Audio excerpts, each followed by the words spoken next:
Hello students, welcome back to my YouTube channel Indian judiciary.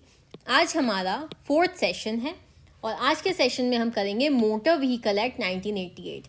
आपको हम बता दें कि ऑलरेडी 3 सेशन हो चुके हैं जिसमें हमने damages to public property act, dowry prohibition act, domestic violence act, indecent representation of women act, MP विशेष न्यायालय अधिनियम, मध्य प्रदेश लोक सेवाओं के प्रदान की गारंटी अधिनियम, sexual harassment of women at workplace, PCNDT act और पॉक्सो एक्ट का रिवीजन कर लिया है।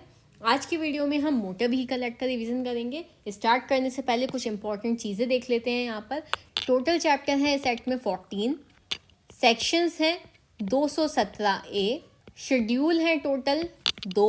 ये एक्ट इनैक्ट हुआ 14 अक्टूबर 1988 को। इन्फोर्स कब हुआ ये एक्ट? तो इन्फोर्समेंट डेट है इसकी 1 जुलाई 1989। ठीक है, इतनी चीज़ें आप अच्छे से याद कर लीजिएगा।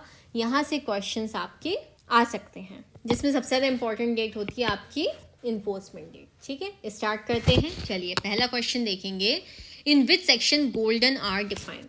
गोल्डन आर की डेफिनेशन कहाँ दी गई है? तो answer is option B, section 212A। ठीक है, ये क्वेश्चन आपका मोस्ट इम्पॉर्टेंट क्वेश्चन है। ये मैं बता दूं आपको, 2019 के अमेंडमेंट से ये डेफिनेशन ऐड की गई है।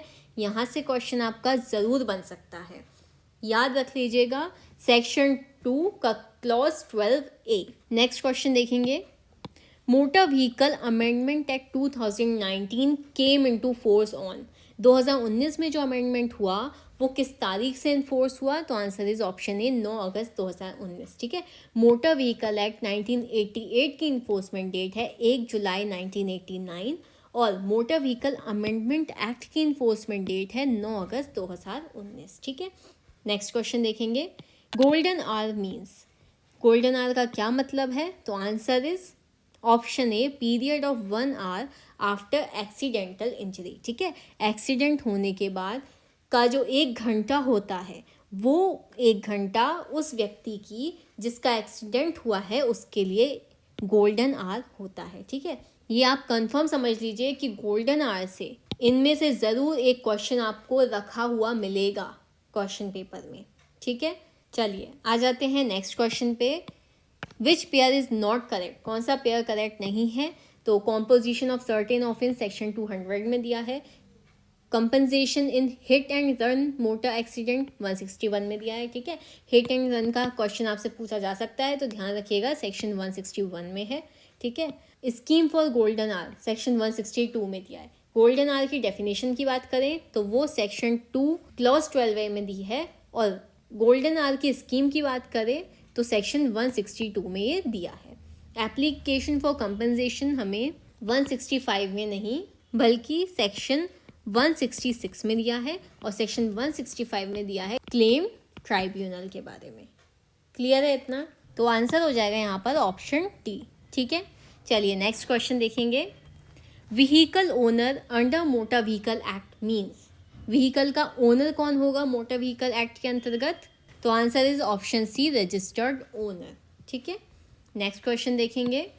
Heavy good vehicle means any good carriage the gross vehicle weight of which exceeds, answer is option B, 12,000 kg। ठीक है, तो हैवी गुड व्हीकल क्या हो जाएगा? ऐसा कोई व्हीकल या रोड रोलर या ट्रैक्टर जिसका वेट 12,000 kg से ज़्यादा है तो वो आ जाएगा हैवी गुड व्हीकल में और ये हमें दिया गया है सेक्शन 2 के क्लॉज 16 में। ठीक है, नेक्स्ट क्वेश्चन देखेंगे। Under which section of motor vehicle act the state government has been empowered to frame rules? Answer is option C, section 111। Next question देखेंगे। A person drives unregistered vehicle on public road और allows other person to use his vehicle which is unregistered, what sentence can be awarded to him? ठीक है, question देखिए क्या बोल रहा है कि अगर कोई व्यक्ति अनरजिस्टर्ड व्हीकल को ड्राइव करता है पब्लिक रोड पे या फिर किसी अदर व्यक्ति को अनरजिस्टर्ड व्हीकल को यूज़ करने देता है तो क्या पनिशमेंट हो जाएगी? तो answer is option A, fine which may extend to 5,000 rupees but shall not be less than 2,000 rupees. ठीक है, और ये पनिशमेंट कब की है? ऑन फर्स्ट कन्विक्शन की। ठीक है, अगर कोई पहली बार ऐसा करता है और दूसरी बार अगर ऐसा करता है व्यक्ति तो आंसर क्या हो जाएगा? imprisonment which may extend to 1 year or fine which may extend to 10,000 rupees but shall not be less than 5,000 rupees or with both. ठीक है, ये पनिशमेंट होगी कब? सेकंड कन्विक्शन पे। ध्यान रखिएगा दोनों केसेस में क्या पनिशमेंट है। नेक्स्ट क्वेश्चन देखेंगे, provision for the necessity of licence for conductor of stage carriage is contained under motor vehicle act in section 29। Next question देखेंगे, section 39 of motor vehicle act is related to, तो answer is option C, registration of vehicle. Next question हम देखेंगे, the maximum period of registration of a vehicle is, ठीक है, maximum period क्या है registration का किसी व्हीकल के लिए? तो आंसर हो जाएगा यहाँ पर ऑप्शन बी 15 ईयर्स। ठीक है, और ये हमें कहाँ दिया गया है? सेक्शन 41 के सब सेक्शन 7 में। नेक्स्ट क्वेश्चन देखेंगे, what is minimum age limit for driving 50 cc vehicle eight public place? ठीक है, क्या मिनिमम एज है 50 cc का व्हीकल ड्राइव करने के लिए? तो answer is option C, more than 16 years. ठीक है, 16 साल से ज़्यादा की उम्र का व्यक्ति होना चाहिए, और ये हमें दिया गया है सेक्शन 4 में। ठीक है, सेक्शन 4 आप पढ़ेंगे तो आपको उसमें एज लिमिट पता चल जाएगी कि कौन सा व्यक्ति किस टाइप का व्हीकल चला सकता है। नेक्स्ट क्वेश्चन देखेंगे, who may establish motor vehicle department and appoint officers? कौन इस्टेब्लिश कर सकता है मोटर व्हीकल डिपार्टमेंट को, और अपॉइंट कौन कर सकता है ऑफिसर? तो आंसर क्या हो जाएगा? Option B, state government. ठीक है, ये हमें कहाँ दिया गया है? सेक्शन 213 में। चलिए आगे चलते हैं, which one of the following can not file an application for compensation? कौन है इनमें से जो कंपनसेशन के लिए एप्लीकेशन फाइल नहीं कर सकता? तो देखते हैं, that person who has suffered, ठीक है, जिसको नुकसान हुआ है वो कंपनसेशन के लिए एप्लीकेशन फाइल कर सकता है। Agent of the person who has suffered, ठीक है। Friend of the person who has suffered, नहीं, फ्रेंड नहीं कर सकता। Legal representative of the person, हाँ ये भी कर सकता है। तो आंसर क्या हो जाएगा? Option C, friend of the person who has suffered. ठीक है, ऐसा व्यक्ति जिसने सफ़र किया है उसका फ्रेंड उसके बिहाफ पे कंपनसेशन फाइल नहीं कर सकता। नेक्स्ट क्वेश्चन देखेंगे, where the death of or bodily injury to any person gives rise to a claim for compensation under Motor Vehicle Act 1988 and also under the Workmen's Compensation Act 1923, the person entitled to compensation may claim such compensation. Answer is option C, under either of those act. ठीक है, तो उस व्यक्ति को motor vehicle act के अंतर्गत भी compensation मिल सकता है और वर्कमैन्स कंपनसेशन एक्ट के अंतर्गत भी कंपनसेशन मिल सकता है। ठीक है, तो आंसर क्या हो जाएगा यहाँ पर? Option C.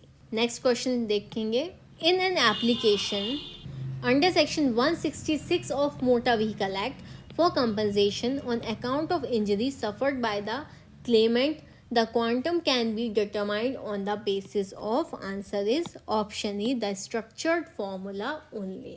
ठीक है, तो जो सेक्शन 166 है वो डील किससे करता है? एप्लीकेशन फॉर कंपनसेशन से, और वहाँ पर ये बताया गया है कि जो कंपनसेशन का जो क्वांटम होगा, जो मात्रा होगी, वो डिटरमाइन की जाएगी on the basis of the structured formula only. Clear?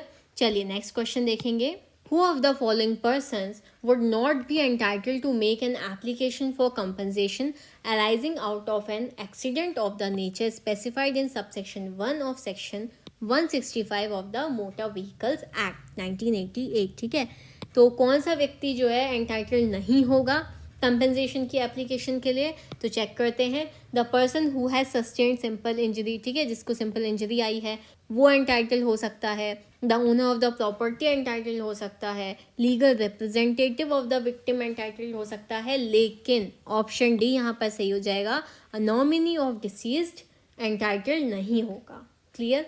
Next question देखेंगे, who can not file an application for compensation under section 166 of motor vehicle act?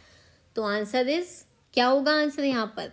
Injured person application file कर सकता है, ओनर ऑफ द प्रॉपर्टी भी कर सकता है, legal representative भी file कर सकता है एप्लीकेशन, लेकिन एक पब्लिक इंटरेस्टेड पर्सन जो है वो कंपनसेशन के लिए एप्लीकेशन फाइल नहीं कर सकता। तो आंसर क्या हो जाएगा? Option D.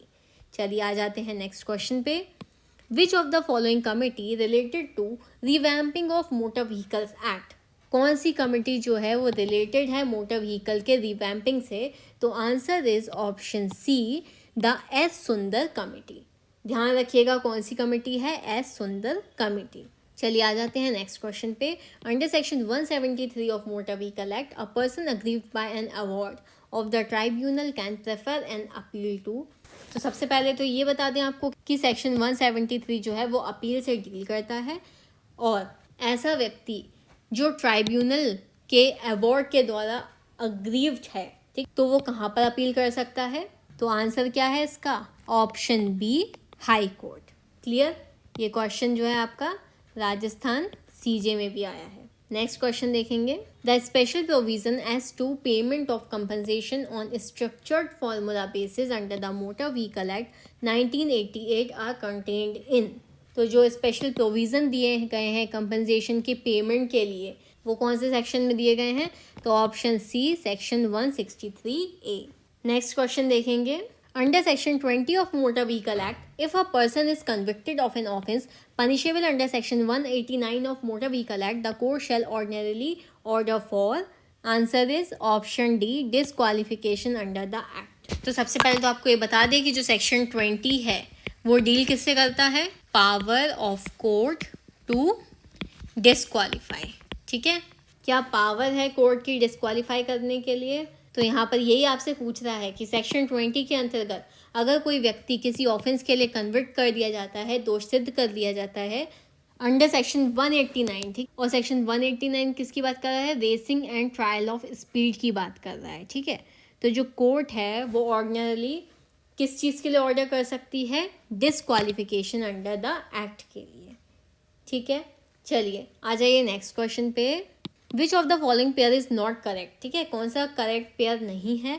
तो देखते हैं। ई रिक्शा सेक्शन 2A में दिया गया है और ये 2019 के अमेंडमेंट से जोड़ा गया है। ठीक है, age limit in connection with driving of motor vehicle section 4 में दिया है।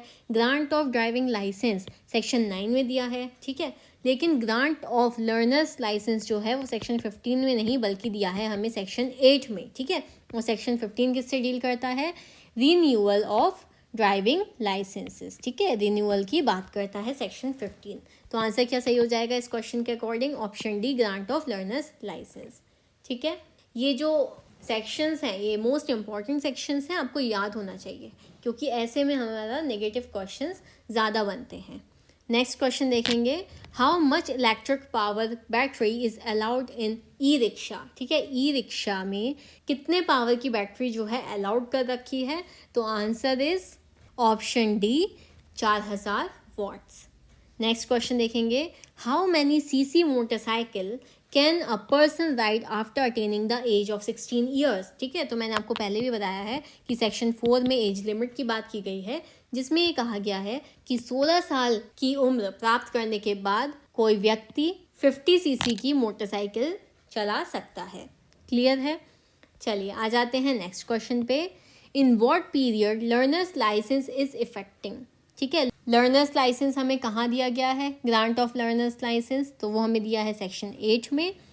और जो पीरियड बताया गया है लर्नर्स लाइसेंस का वो कितना बताया गया है? Option B, up to 6 months. ठीक है, नेक्स्ट क्वेश्चन देखेंगे। To whom can an appeal of refusal of driving licence और order of revocation be made against it?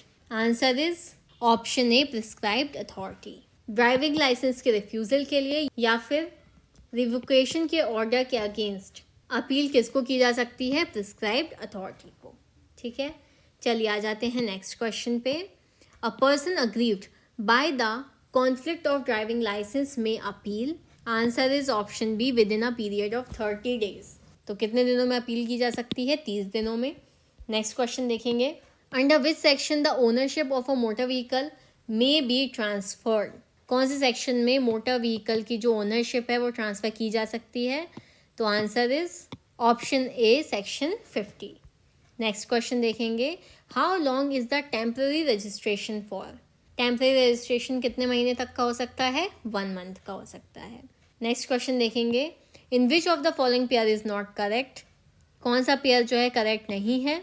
Temporary ownership हमें कहाँ दी गई है, सेक्शन 43 में दी है। ट्रांसफ़र ऑफ ओनरशिप कहाँ दी गई है, सेक्शन 50 में दी गई है। हायर परचेज अग्रीमेंट सेक्शन 51 में दिया है। और सस्पेंशन ऑफ रजिस्ट्रेशन हमें सेक्शन 53 में दिया है, सेक्शन 52 में नहीं दिया है। सेक्शन 52 में क्या दिया है फिर, तो दिया है ऑल्ट्रेशन इन मोटर व्हीकल। तो कौन सा आंसर सही हो जाएगा, ऑप्शन डी। क्लियर है इतना। साथ में मैं आपको ये भी बता दूं, एक और बहुत ज़्यादा इंपॉर्टेंट सेक्शन है यहाँ पे, सेक्शन 48, ठीक है। किससे डील करता है, नो ऑब्जेक्शन सर्टिफिकेट से क्वेश्चन आ सकता है आपका, ठीक है। एनओसी तो सब लोग जानते होंगे ना, तो ध्यान रखिएगा सेक्शन 48 में दिया गया है एनओसी के बारे में। नेक्स्ट क्वेश्चन देखेंगे, in which of the following pair is not correct, ठीक है। फिर से हमें जो है नेगेटिव क्वेश्चन दिया गया है। कैंसिलेशन ऑफ रजिस्ट्रेशन सेक्शन 55 में दिया है। सस्पेंशन ऑफ रजिस्ट्रेशन सेक्शन 53 में दिया है। अपील हमें सेक्शन 57 में दी है, ठीक है। तो यहाँ पर तो तीनों ही ऑप्शन सही हो गए, तो आंसर क्या आ जाएगा, option D, none of the above. Next question देखेंगे, when will the registration of a motor vehicle be cancelled, कब किया जा सकता है cancel, if a motor vehicle has been destroyed, ठीक है। अगर डिस्ट्रॉय हो गई है तो भी रजिस्ट्रेशन जो है कैंसिल किया जा सकता है। और if a motor vehicle has been permanently incapable of use, ठीक है। परमानेंटली इनकेपेबल हो गया है कोई भी मोटर व्हीकल, उसको यूज़ नहीं किया जा सकता, तो आंसर क्या आ जाएगा, option C, A and B both, ठीक है। दोनों ही कंडीशन में कैंसिल किया जा सकता है उस मोटर व्हीकल का रजिस्ट्रेशन। चलिए आ जाते हैं नेक्स्ट क्वेश्चन पे, in which of the following pair is not correctly match, recall of motor vehicles section 110 A में दिया है। Protection of good Samaritans section 134 A में दिया गया है, ठीक है। Scheme for golden hour section 162 में दिया है। क्लेम ट्राइब्यूनल जो है वो सेक्शन 165 में दिया है। और सेक्शन 164 में हमें दिया है payment of compensation in case of death, ठीक है। तो आंसर क्या हो जाएगा, option D, claim tribunal. Next question देखेंगे, in which of the following pair is not correctly match, claim tribunal section 165 में दिया है। Settlement between insured and insured person section 153 में दिया है। Special provision as to compensation in case of hit and run motor accident section 161 में दिया है। Most important section है ये। Payment of compensation in case of death हमें section 165 में नहीं बल्कि सेक्शन 164 में दिया है। और सेक्शन 165 में हमें क्या दिया है, क्लेम ट्राइब्यूनल के बारे में। तो आंसर क्या हो जाएगा सही, ऑप्शन डी, ठीक है। ऐसे क्वेश्चंस मैंने इसलिए बनाए हैं जिससे कि आप बार बार रिवाइज करेंगे साथ में, तो आपको सेक्शंस भी याद हो जाएंगे जो मोस्ट इंपॉर्टेंट सेक्शंस हैं। चलिए आ जाते हैं नेक्स्ट क्वेश्चन पे, in which section has been hit and run motor accident defined, answer is option C, section 145 D में डिफाइन किया गया है hit and run motor accident. देखिए सेक्शन 145 में कुछ डेफिनेशंस दी गई हैं, जिसमें सेक्शन 145 के क्लॉज डी में hit and run motor accident define किया गया है। और सेक्शन 161 में बात की गई है कंपनसेशन की इन case of hit and run motor accident, ठीक है। 145 डी में डिफाइन है और 161 में बात हो रही है कंपनसेशन की, ठीक है। अब आ जाते हैं नेक्स्ट क्वेश्चन पे, in regards to hit and run motor accident which statement is true, ठीक है। कौन सा स्टेटमेंट सही है, तो answer is option A, an accident in which the motor vehicle can not be identified in spite of reasonable efforts, ठीक है। जो हिट एंड रन वाले मामले आते हैं ना, सामने एक्सीडेंट किया और भाग गए, तो ऐसे में क्या होता है, जो मोटर व्हीकल है उसे आइडेंटिफाई नहीं कर पाते हैं, तो ये वाला स्टेटमेंट जो है वो बिल्कुल सही है। नेक्स्ट क्वेश्चन देखेंगे, in which section the provision of compensation has been made in respect of the death और grievous hurt in a hit and run motor accidents, answer is option B, section 161। Next question देखेंगे, what is compensation amount in case of death in hit and run motor accident, ठीक है। Hit and run के मामले में अगर death हो जाती है तो क्या कंपनसेशन मिलता है, answer is option A, a fixed sum of 2 lakh rupees और सच हायर अमाउंट, ठीक है। फिक्स 2 लाख रुपए या उससे ज़्यादा का अमाउंट एज ए कंपनसेशन पे किया जाता है।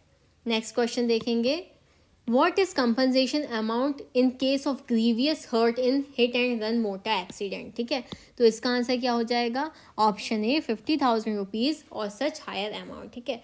ध्यान रखिएगा, जब हिट एंड रन के मामले में किसी की डेथ हो जाती है तो 2 लाख रुपए या उससे ज़्यादा, और अगर हिट एंड रन के मामले में ग्रीवियस हर्ट किसी व्यक्ति को होता है तो 50,000 रुपये या उससे ज़्यादा का अमाउंट पे किया जाता है। अब आ जाते हैं नेक्स्ट क्वेश्चन पे। The owner of the motor vehicle और the authorised insurer shall be liable to pay in case of death of a compensation of, answer is option C, a sum of 5 lakh rupees. Death के case में motor vehicle का owner या authorised insurer liable होंगे 5 लाख रुपए पे करने के लिए। ठीक है, चलिए अब आ जाते हैं नेक्स्ट क्वेश्चन में। द ओनर और insurer of motor vehicle shall be liable to pay in case of grievous hurt due to any accident arising out of the use of motor vehicle a compensation to victim a sum of, answer is option D, 2,50,000 rupees. ठीक है, फिर से ध्यान रख लीजिएगा कि जो motor vehicle का ओनर या ऑथोराइज इंश्योरर है, डेथ के केस में वो कितना कंपनसेशन देगा, 5 लाख रुपए। ठीक है, और ग्रीवियस हर्ट के केस में देगा 2 लाख और 50,000 रुपये, यानी कि 2.5 लाख रुपए पे करेगा। नेक्स्ट क्वेश्चन देखेंगे। Any claim for compensation in subsection A of section 164 the claimant shall not required to plead और establish that neglect or default of the owner, neglect default of the driver of motor vehicle, neglect default of vehicle concerned or of any other person। ठीक है, तो answer क्या हो जाएगा, option D, all of the above. Next question देखेंगे। In which section application shall be made for motor accident compensation, answer is option C, section 166। Next question देखेंगे। Who is और are liable for pay compensation. ठीक है, कौन compensation पे करने के लिए लायबल होगा, तो answer is option D, above all और एनी ऑफ देम। ठीक है, insurer, owner of vehicle, driver of vehicle, ठीक है, जैसा भी केस होगा उसके अकॉर्डिंग ही पे किया जाएगा कंपनसेशन। ठीक है, तो यहाँ पर कोई केस नहीं दिया गया है, इसलिए ऑप्शन क्या हो जाएगा, सभी कर सकते हैं या इनमें से कोई भी कर सकता है। नेक्स्ट क्वेश्चन देखेंगे। Aggrieved person may make an appeal tribunal to, answer is option B, high court. ठीक है, जो अग्रीव्ड पर्सन है वो अपील किसको करेगा, हाई कोर्ट को करेगा। नेक्स्ट क्वेश्चन देखिए। Aggrieved person may make an appeal to the high court, aggrieved person high court के समक्ष अपील कितने दिनों में करेगा, answer is option C, within 90 days from the date of award. ठीक है, नेक्स्ट क्वेश्चन देखेंगे। No appeal shall lie against any award of a claim tribunal if the amount in dispute in the appeal is, answer is option B, less then 1 lakh rupees. कोई भी appeal जो है claim tribunal के award के against लाई नहीं करेगी अगर वो जो अमाउंट है वो 1 लाख रुपए से कम का है। ठीक है, चलिए आ जाते हैं नेक्स्ट क्वेश्चन पे। In which of the following pair is not correct. ठीक है, कौन सा पेयर करेक्ट नहीं है, यहाँ पर हमें दिए गए हैं ऑफेंसेस और यहाँ पर दी गई है पनिशमेंट। ठीक है, देखते हैं। Driving eight excessive speed, minimum 5,000 रुपये। Using vehicle without registration, minimum 2,000 रुपये। कैरेज ऑफ एक्सेस पैसेंजर्स, 200 रुपये पर एक्सेस पैसेंजर्स। ठीक है, ड्राइविंग डेंजरसली, यहाँ पर गलत पनिशमेंट दी गई है। जब हम सेक्शन 184 पढ़ेंगे, ठीक है, तो अगर कोई व्यक्ति जो है डेंजरसली ड्राइव कर रहा है, खतरनाक तरीके से जो है मोटर व्हीकल चला रहा है, तो क्या होगी उसकी पनिशमेंट, इम्प्रिजनमेंट, जो कि 6 महीने तक एक्सटेंड की जा सकती है, और फाइन जो कि 1,000 रुपये तक एक्सटेंड किया जा सकता है। ठीक है, तो ये हो गई हमारी पनिशमेंट ड्राइविंग डेंजरसली की। तो आंसर क्या हो जाएगा, ऑप्शन डी, इस क्वेश्चन के हिसाब से सही आंसर। चलिए नेक्स्ट क्वेश्चन देखेंगे। In which of the following pair is correct. यहाँ पर पूछा है कि कौन सा पेयर करेक्ट है, नेगेटिव क्वेश्चन नहीं है ये। सेटलमेंट सेक्शन 149 में दिया है, कंपनसेशन सेक्शन 164 में दिया है, क्लेम ट्राइब्यूनल सेक्शन 165 में दिया है, award of the claim tribunal section 168 में दिया है, इसलिए आंसर क्या सही हो जाएगा, option E, all of the above. Next question देखेंगे। In which of the following pair is not correct, कौन सा पेयर जो है करेक्ट नहीं है, चलिए देखते हैं। Penalty for not wearing protection head gear section 194 D में दिया है। ठीक है, ध्यान रखिएगा, penalty for not wearing protection head gear section 194 D में दिया है। Use of horns and silence zones section 194 F में दिया है। ड्राइविंग अनइंश्योर्ड व्हीकल सेक्शन 196 में दिया है। Punishment for offences relating to accident section 188 में नहीं बल्कि दिया गया है सेक्शन 187 में, ठीक है। और सेक्शन 188 में क्या दिया गया है, punishment for abetment of certain offences की यहाँ पर बात की गई है, ठीक है। तो आंसर क्या हो जाएगा इस क्वेश्चन के अकॉर्डिंग सही, ऑप्शन डी। लास्ट क्वेश्चन देखेंगे, in which of the following pair is not correct, कौन सा पेयर करेक्ट नहीं है। क्लेम ट्राइब्यूनल चैप्टर 12 में दिया है, registration of motor vehicle chapter 4 में दिया है, offences penalty and proceeding chapter 13 में दिया है, ठीक है। अपील हमें चैप्टर 3 में दी है, और चैप्टर 4 में जैसे कि मैं ऑलरेडी बता चुकी हूँ आपको रजिस्ट्रेशन ऑफ मोटर व्हीकल दिया है, ठीक है। तो आंसर क्या सही हो जाएगा, ऑप्शन डी। आई होप आप लोगों को ये सेशन अच्छा लगा होगा। इम्पॉर्टेंट क्वेश्चंस हमने इस एक्ट में देखे जो हमारे एग्जाम्स में पूछे जा सकते हैं। लास्ट में मैं आपसे एक क्वेश्चन पूछ रही हूँ जिसका आंसर आपको कमेंट सेक्शन में देना है। क्वेश्चन इज ब्रीथ टेस्ट कौन से सेक्शन में दिया गया है, ठीक है। ब्रीथ टेस्ट कौन से सेक्शन में दिया गया है ये आप हमें कमेंट सेक्शन में बताएंगे। मिलते हैं नेक्स्ट सेशन में कुछ नए सब्जेक्ट्स के साथ। वीडियो पसंद आई हो तो please do like, share, comment and subscribe our channel. Thank you.